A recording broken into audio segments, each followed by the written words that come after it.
10 million, 20 million, 30 million. I'm on something. 10 million, 20 million, 30 million. That do what's up. 10 million, 20 million, 30 million. Yeah, drink 'em up. Yeah. Rolling, you know what it is, man. DJ Thoro, a.k.a. Thorozano, Bridge to the Streets. Right now you're watching the hottest in the streets right here on thisis50.com. Got a special guest in the building. Introduce yourself. It's your boy Box Carlito, a.k.a. Drippy fucking Sanchez. Rocking with the Lombardi boys, you know what I mean? That's who I'm with. I already like this guy already. Drippy, what is it? Drippy Sanchez. Drippy. How did you come up with that? Sanchez your last name? Nah. Oh, okay. Just something with fashion and it just went together. It was something funny that my homeboys used to laugh at, so we just ran with it. All right, hey, I can dig it. I like it. Where you from? I'm from Raleigh, North Carolina. Raleigh, North Carolina. Well, I want to say this, Knightdale, North Carolina. It's a small town right beside Raleigh. Beside Raleigh. If you don't know North Carolina, then you just know Raleigh. You just know Raleigh. But if you're from the city, it's Knightdale. Right. Now, I'm a hip hop dude. I'm a music dude, so I always got to do this. Whenever somebody tell me they're from somewhere, I always like to do a discography of who came out of there and just North Carolina, period, the state. So let's do this. Name me one famous rapper that came out of North Carolina. I mean, the one that always comes up that everyone's gonna say is Petey Pablo. Right. And he was actually from the area that I'm from, around the area. So, you know, of course that was an influence. But other than that, you know, that's it. Now, there's another guy. You ever heard of Little Brother? I haven't actually. You never heard of Little Brother? And you ever heard of producer Knife Wonder? Yeah, Knife Wonder. They have a group called Little Brother. Okay. I know Knife Wonder. They're actually from, I'm not sure what part of, I think they're from Wilmington area, somewhere around there. I may be wrong. I don't know. I'm not from North Cac, but they somewhere around there. And recently, you got a guy making a lot of noise, who I interviewed, gave him his first interview, The Baby. I'm sure you know he was going by the Baby Jesus or whatever. Yeah. So North Carolina definitely has contributed and got a lot of talent down there. Yeah, I feel like right now that the microscope is on the state. So, and you know, thanks to The Baby and Stunner for making that happen, you know what I mean? And I didn't mean to cut you off, but I do you one even better. See, I'm so obscure with this shit. There was another group in 92, 93 called Yag Fu Front. They was from Raleigh, but you know, depending on how old you are, or if you study music like I do, you probably never heard of them. But they was from, and there was another chick called Entice. She was from there too, from North Carolina. But that's neither here nor there. So it's all about you right now. I would like to know this. I know you say you kind of just started music after your troubles, but who were you growing up listening to? Like, how did you even get into music? Well, you know, growing up, I had a more up north influence. So, like, you know, my brother was a hip hop. I was actually born in New York. All my family's from New York. I knew that. But I moved to North Carolina when I was a baby. Right. So it's like, you know, in my family, I'm the country boy. But when I was growing up, I listened to a lot of Nas. I listened to a lot of Styles P, J, you know, the Lots, of course. I listened to Jay-Z. I mean, you can't, you know. Right. You know, you can't say that. Right.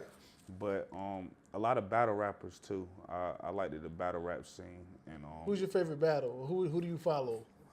I like Serious Jones. Serious Jones. Serious Jones. Wow, I had him up here. Serious Jones. Serious Jones. He's nice. He's dope. He was gritty. I liked that part about him. You know, I know a lot of the other guys was like the punchline kings and liked the punchline, but I like the guys that come up with the nice metaphors, get a little gritty. You know what I mean? Okay. I like that. You know. So you know a little something about bars and rapping. Yeah. Right. So for sure. With that being said, can you rap? Come on, man. You can't ask a rapper, can he rap? We talking that talk. You can't ask a rapper, can he rap? Because you get slapped. Let me stop. I can't rap, but anyway. And hopefully we'll put that together. Put that together? Well, you know what? We're going to put that together sooner than you think. Because you know what? On this show, I have a segment called On the Spot. Did you know that? No, I didn't. Know what that means? Nah. That means you're on the spot. Now, and that's where you're sitting right now. I had legendary dudes sitting there. I had everybody you mentioned. I had Styles P. I had Jadakiss, Cassidy, my boy A.R. Rab. Even my all-time favorite, I had Cool G Rap sitting right here, airing it out. I even had the legendary Master P sit right here and bust, do what he do. So listen, with that being said, we need to hear a little 16, or we need to hear something, whatever you want to give the people, a little jab. It could be whatever. It could be a written, it could be off the top, it could be your go-to rap, it could be a song, but whatever it is, just need you to look into the camera and impress the hell out of these people. Let's get it, man. Let me see what come on. You did put me on the spot. That's what it's called, on the spot, baby. Let's go. That's what we do up here. All right. I'm the rich type. I live in the limelight.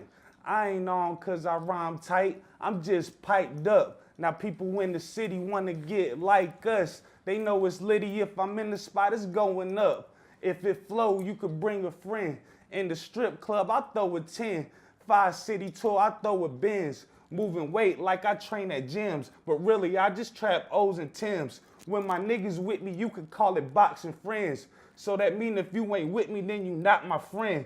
Nigga, don't say you got me if you not my man. When niggas really see you up, they want to join the band. Okay, boss Carlito.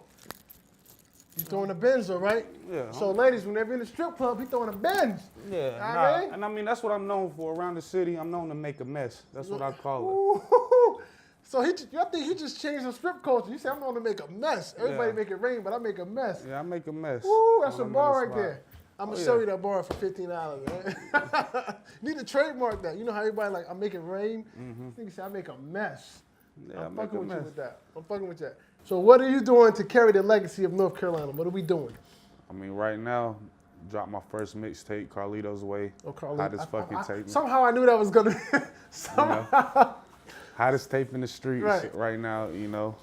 So, for right now, I just put it out there to my fans. Okay. Back in my hometown.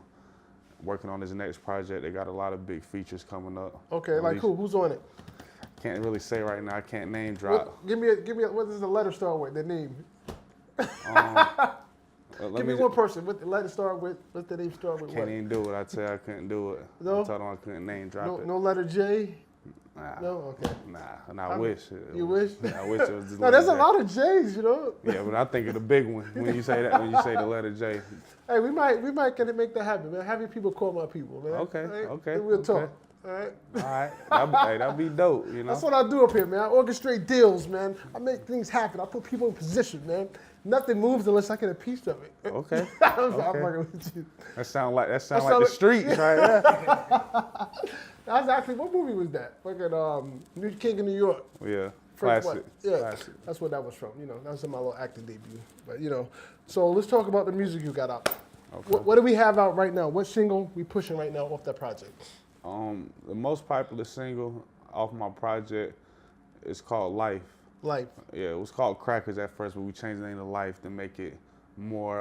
Wow, that's interesting. It was called Crackers. Crackers. Meaning white people crackers. Like the hood goes, you know, crackers. I don't think you should have changed it. Well, you know, at the end of the day, I had a couple people in my ear, and you know, we just tried to go about everything the right way. We weren't trying to get any negative. But see, let me stop you there. I like to voice my opinion. I don't think you should have changed that because white people or people in general have no problem with you saying nigger. No, that's true. So why is it a problem to say cracker? Because I think if I was a more established artist at the time, because that was my first single that I dropped. Maybe why you should have kept it. That would have helped you. True. You know what I mean? But go ahead. So the story behind that is, okay, like I said, the hook goes, you know, crackers want to give me life. $1 million bills getting out of jail, crackers want to give me life. Where's the lie? Okay. $1 million bills is the main line in this because I'm actually out on a $2.5 million bail in North Carolina. Wait a minute, can you talk about this? I could talk about it. All right, go ahead. You know, it's all public information. Right, because I'm not that guy to, you know, I don't do that. Nah, but yeah, we could talk about it. So what basically happened was, you sure you could talk about this? I could talk about it. Okay. I could talk about it because it wasn't what makes it so crazy about this crazy bond. You would think I would kill somebody, right? The way it sounds, $2 million bond shit, a nigga had to do something wrong, right? Right. Now we're talking about a little marijuana charge. What? Yes, a marijuana charge. I'm talking about maybe a little over 10 pounds that they found in a little house somewhere. Okay. And the fact that, you know, it was just me, and I've been out there for a long time, like, you know, my name precedes myself where I'm from. Right. So, it was like ridiculous. So I'm talking about like so ridiculous that, you know, people couldn't believe it. So, and on top of it, hitting me with $1 million bond, they put what was called a Nibia hold on this bond. It was $1.5 million. So what this Nibia hold did was I couldn't just make the bond. I had to prove where this money was coming from to get out of jail. Right. Like I had to show all my tax returns and all that. So Right. I'm sitting in jail close to 3 months at the time before I get all this paperwork together.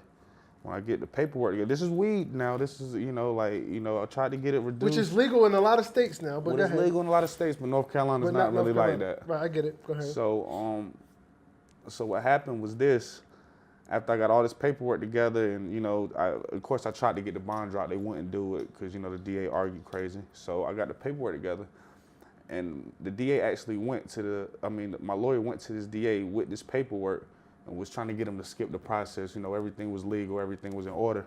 So he told him if I made that bond, that he was gonna hit me with another bond, another charge, continual criminal enterprise. So he put me on hold again. I'm sitting another 2 months weighing my options. Can he do that? That's corrupt. That's like, I don't think he can do that. But it's never happened before. Right. So it's like, so I sit in there another 2 months. At this time, I'm in there 5 months just trying to make a bond. We're not talking about serving your time. We're not talking about nothing. We're talking marijuana, just trying to make a bond. So 5 months in, this bail bondsman's coming to me. She already got the first payment for the first bond, so she's just ready to do whatever she has to do. So I fuck around and pull the trigger. She drops that bond. Probably like 15 minutes later, they come get me, hit me with another additional charge, continued criminal enterprise. And with that, it was another $1 million bond on top of the $1.5 million. So I make the $1.5 million bond, have to go to court, have a hearing on it, everything's cool, and then I have to make this other $1 million bond before I even step foot out. And it was just so crazy because it was all on the news. People who knew me on the street, when they're hearing what's going on, they're thinking it's over. They're like, man, this nigga's never coming home. We're hearing the feds is gonna get, they're just hearing all this shit, So when I come home, I drop the record, Life. Well, Crackers, I dropped the record. I would have kept that, but go ahead. At that point. And and the buzz started growing from there, and it was like, people knew me as a street dude. So to hear music coming from me, and I started an Instagram. I did all the, the little politics. Is this when you started this? Yeah. Wow, that's crazy. So I never had a social media before this, never had a Facebook, never had an Instagram, never did anything. I was just, old school, you know what I mean? Right. So I had to, construct, my team, construct my label or whatever, which I'm my own label. Right. So it was just growing pains. And then once the record started taking off, they started playing it on the radio, DJ started picking it up. That's when I knew this was real. Right. Right. DJ Chuck T? Mm-hmm. That's one of my boys down there. So he's real big in the Carolinas. Yeah, he's a legend out there. Yeah, he's a legend. Yeah, that's one of our people. So man, I hope like I said, I don't know if you could talk about it because from my experience, a lot of people don't like to talk about open cases because it could hurt them. Because I've seen people use interviews against people. Well, for all that, what's so crazy about all that, it's been 2 years now, and the case was so weak, they're actually trying to give me probation for it now. And it went from they went from a life to probation. You're getting life. Well, you know what? Nah, it was like that. I was looking real. Probation instead. That's weak. It was looking real grim at first, man. I'm not gonna lie. It was looking grim at first. You know what? Just go home, man. Don't even come back. But it was an opportunity, man, to do something new. Right. Like, I didn't. To what you said, I didn't think none of that was legal too. It's not. I've been to prison for 4 years. I did trafficking charge when I was 16. First charge. Like, I understand the system. I've been in the law library. Right. I read, so like, going and moving in the streets, I'm aware of what I'm doing. So I never thought that something like that could happen. If anybody want to follow you, get in contact with you, how can they do that? Box Carlito at Instagram. Subscribe to my YouTube, Box Carlito. Right. Facebook. Now I'm on Facebook. I'm new to Facebook, so fuck with me on there. You know what I mean? Right. I'll be your friend back. You'll be your friend back? Yeah. All right. What's your nationality? Puerto Rican. Puerto Rican. I knew that. You from the Bronx? Nah, I was born in Brooklyn. In Brooklyn? Okay. Where? What part? Man, I told you I moved out when I was 2 months. I don't even like claiming because you know why? Well, you was born where you was born. Yeah, but that's not how it go. Nigga. No, it ain't where you from. It's where you at. It's it's where you come up at because at the no, end that's of the what day, I say. It's where you at. Where you come up at. Yeah. Right. If I say I'm from New York, niggas in my city will get mad at me. Right. They feel like no, I'm I not get it. You made your debut in North Carolina. That's what made you. So I get it. Yeah. I mean, I'm not mad. But you got to accept where you come from. Look at Tupac. Tupac is from New York, but he was claiming the West Coast. He's from Harlem. Yeah, but as soon as niggas start saying Tupac from New York, niggas start to hate him. It's start hate, but he's literally from New York. You know what I mean? He didn't leave that team. He was like 14. Nah, that is true though. You know what I'm saying? Like, Then he went to Baltimore. Then he went to Oakland. So now, that's true. Everybody got a pass, but like I said, mine is Glen, man. Like in my hood and shit like that. Like that's all I knew coming up. Like you feel me? Like until I started getting money, I didn't know the world was a bigger place than that. You know what I mean? So I mean, everything's a blessing, man. Right. All right, so that's what it is, man. Before we get out of here, man, is there anything else you want to cover or share with the people before we go? Nah, just, you know, if you want to fuck with a real one, if you a fan of real music, with real content, and not all this gimmicky shit, not all this cap shit, fuck with me, you know what I mean? Box Carlito, Drippy Sanchez, $250,000 on me. And we making a mess, right? And we making a big mess. That strip club tour real, 5 cities coming soon. I got all the baddest bitches DM me where they at and the club they at. Just let me know. And we popping up. Like I said, I'm gonna bring 100K with me. And we'll just go from there. Hey, there it is. DJ Thoro, Box Carlito, North Cackalack, NYC Connection. You know how we do. This is 50.com. It's the hottest in the streets, man. That's what I do. I bring you the up and coming talent, man. I'm a part of the process. I don't wait till niggas get hot like a lot of you clowns do, then jump on bandwagons. That's not what I do up here. With that being said, when you see us, one knee is. Hold that pinky ring up, man. When you see us, one knee is. You see that? I mean, pay respects. We out. 10 men, 20 men, 30 men, I'm on something. 10 men, 20 men.